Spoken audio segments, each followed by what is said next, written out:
इस कहानी की शुरुआत होती है एक बहुत ही खूबसूरत और शांत गांव से। सुकून नगर, जैसा इसका नाम था वैसा ही था यहाँ का माहौल। हर तरफ शांति, प्रेम और भाईचारे की महक। गांव के लोग एक दूसरे की मदद करते, हर त्योहार मिलकर मनाते और सबके चेहरों पर हमेशा मुस्कान रहती। इस गांव का रक्षक था महाराज रायस्टार। जब तक रायस्टार था, कोई भी दुश्मन सुकून नगर की ओर आंख उठाकर देखने की हिम्मत नहीं करता। उसी गांव में रहता था एक वैज्ञानिक, डॉक्टर साहूर, एक सीधा सादा, बहुत ज्ञानी और नेक दिल इंसान। उसका सपना था ऐसी दवा बनाना जो मरे हुए पेड़ पौधों में फिर से जान डाल सके। वो हर रात अपने छोटे से लैब में काम करता, पौधों से बातें करता और उन्हें जिंदगी लौटाने की कोशिश करता। फिर एक रात कुछ ऐसा हुआ जो उसके जीवन को हमेशा के लिए बदल गया। जब पूरा गांव गहरी नींद में था, तभी डॉक्टर साहूर की लैब में जोरदार विस्फोट हुआ। धुएं का गुब्बार उठने लगा। गांव वाले घबरा गए और भागकर लैब की ओर पहुंचे।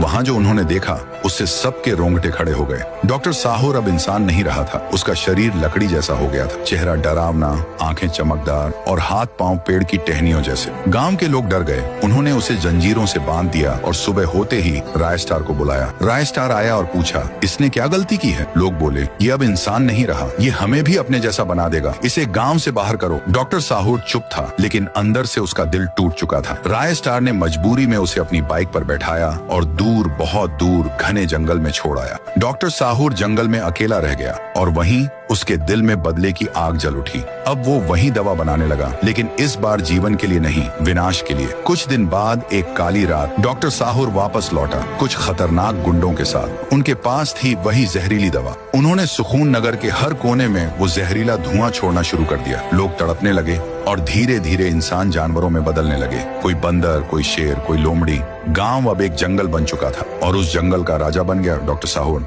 वो चिल्लाया, तुमने मुझे जंगल में फेंका था, अब देखो मैंने तुम्हारा पूरा गांव ही जंगल बना दिया। उसी वक्त रायस्टार वापस लौटा। उसने कहा, डॉक्टर साहूर, ये तुम क्या कर रहे हो? मैं मानता हूँ लोगों ने तुम्हारे साथ गलत किया, लेकिन बदले में सब कुछ तबाह कर देना सही नहीं। कुछ पल के लिए डॉक्टर साहूर की आंखों में नरमी दिखी। उसने कहा, तुम सही कहते हो रायस्टार, मैं इनके जैसा नहीं बनना चाहता, लेकिन ये सब एक धोखा था। अगले ही पल उसने अपनी जेब से वही खतरनाक केमिकल निकाला और सीधे रायस्टार पर फेंक दिया। धुएं के बादल छा गए। रायस्टार की आंखों के सामने अंधेरा छा गया। जब धुआं छौटा तो रायस्टार अब इंसान नहीं रहा, वो एक शेर जैसे रौद्र प्राणी में बदल चुका था। डॉक्टर साहूर जोर जोर से हंसने लगा। अब कोई नहीं बचा जो सुकून नगर को बचा सके। क्या रायस्टार अब सुकून नगर को बचा पाएगा, या फिर वह भी डॉक्टर साहूर का शिकार बनकर रह जाएगा? सच्चाई जानने के लिए नीचे लिखो।